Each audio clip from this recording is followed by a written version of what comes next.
In this video, I'm going to talk about the only daily plan your teen needs to establish if she wants to resolve from functional neurological disorder, short for FND. So let's dive in.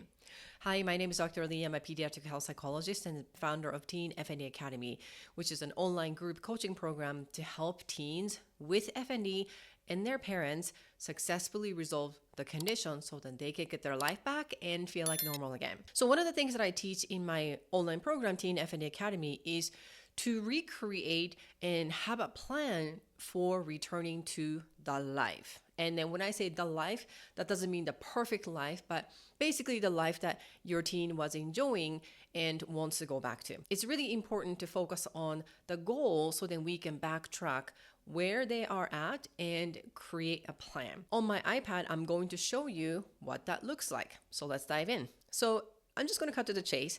What is this daily plan I'm talking about? Well, technically it's called the daily menu item plan, but I like to call it the 3 R's. So as the name indicates, you have 3 R things to focus on. Okay, so as the name indicates, obviously there are 3 things that go into it. But the first R is literally responsibility.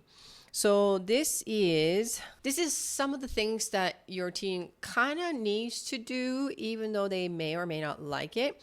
So things like schoolwork, that includes homework and getting ready for tests and quizzes and things like that, or any assignments. If your teen has any chores or work, any extracurricular activities, and volunteer work. Essentially, it could be just about anything, but anything that is required that your teen needs to be doing, and that goes into it. And then the second part of the R is regulation. And when I say regulation, I talk a lot about this regulation strategies on my YouTube channel, so feel free to take a look at after watching this video. But basically, this is any skills and strategies your child can use to regulate the autonomic nervous system. So whether it's the autonomic nervous system soothing strategies or calming or relaxing or uplifting or joyful and fun activities, you kind of have to have both to regulate them. So it could be, for example, any, I would say, soothing or uplifting strategies, and whether it's using internal or external resources. Internal. So the internal resources would be something that they can use on their own. For example, breath work, like slow breathing or blowing at the bubbles or pinwheels and things like that, or grounding techniques, mindfulness, progressive muscle relaxation, just going outside and having fun, and just running or, that kind of thing. Those are the things that are internal. The external would be your teen kind of needs something or someone to do that thingy for or with the child. So it could be watching TV. You kind of have to have a TV, right? Or listening to music. You kind of have to have a device or something to listen to music to, right? And hanging out with friends.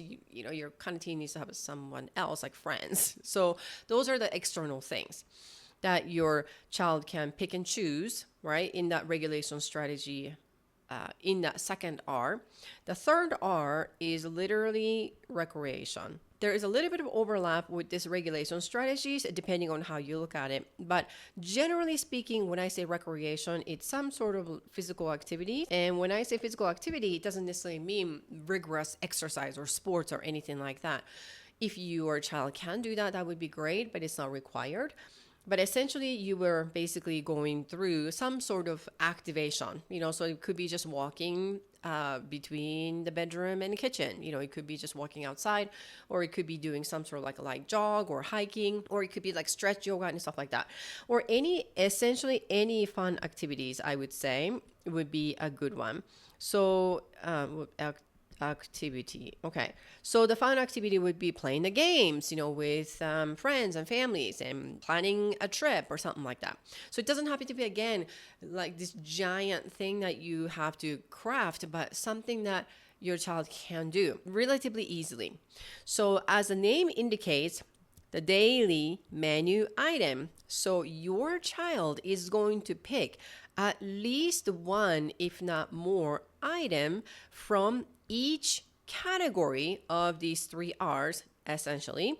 So it's like a menu, like the appetizer, main course, and then dessert, kind of thing. From within these 3 categories, that's why there's a 3 R's. 3 categories, your child is going to pick something that your child can do on a regular basis. The example would be looking something like this. So for example, let's see.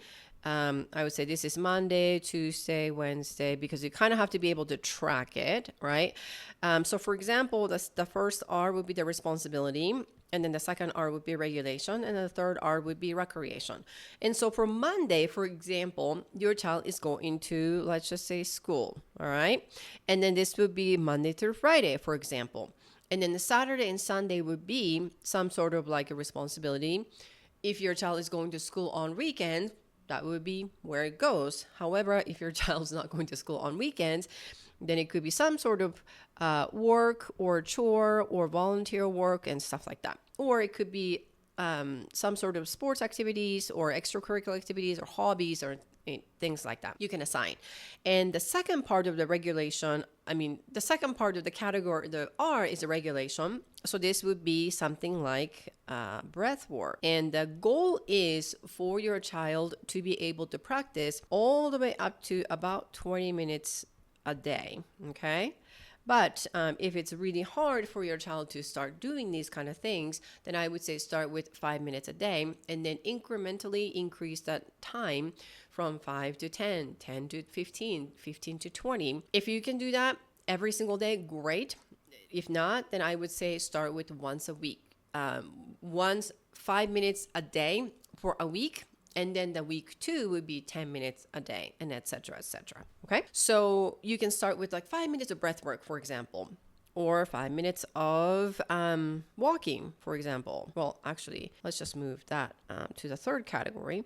So the second part would be like blowing bubbles or something like that.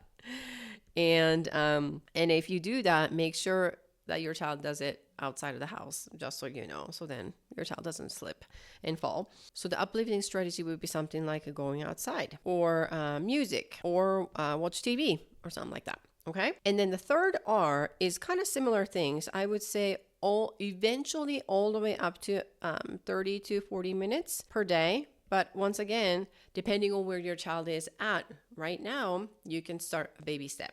So your third category R, recreation, would look something like walking, for example, like a board game with family or friends, that kind of thing. At the end of the day, it kind of doesn't really matter what it is as long as your child is having fun. So that is more of the thing. And in my mind, as long as you're okay as a parent, and then whatever your child wants to do is safe and healthy, then it doesn't really matter what it is for me. But once you kind of pick and choose, then you have to be able to track that. So this is how you're going to track, essentially kind of same thing. So you have the first R, second R, and then the third R, and Monday, Tuesday, Wednesday, Thursday, Friday, and Saturday. Okay, so here's the deal. The thing about this daily menu item is that your teen has to take the lead. So again, at least pick one thing from each category and then commit to do these things no matter what. It really matters when that comes from the teen instead of the parents telling the teen what to do, right? So again, one of the things that your teen absolutely have to get better from FND is to have this sense of self-agency, meaning that they have better control over their body and their mind. And so this is one of the things that you as a parent can promote, the independence of the teen, so the teen can do a little bit more of what they can do. So again, commit to it, right? And so the teen uses something like this kind of tracking sheet, so then your teen and then you can also track what's happening there. So again, if this is coming from the teen, the success rate of your teen feeling better is really high, okay? But going back to the tracking sheet, so let's just say your child is going to commit to going to school for at least one class or one period or something. Then, okay, done, right? And then also on the second R, your child chooses to, let's just say, focus on meditation for 5 minutes. Great, done, right? And then have fun. Well, you guys chose to create a quality time to go for a walk for 10 minutes as a family. Okay, done. Something like that.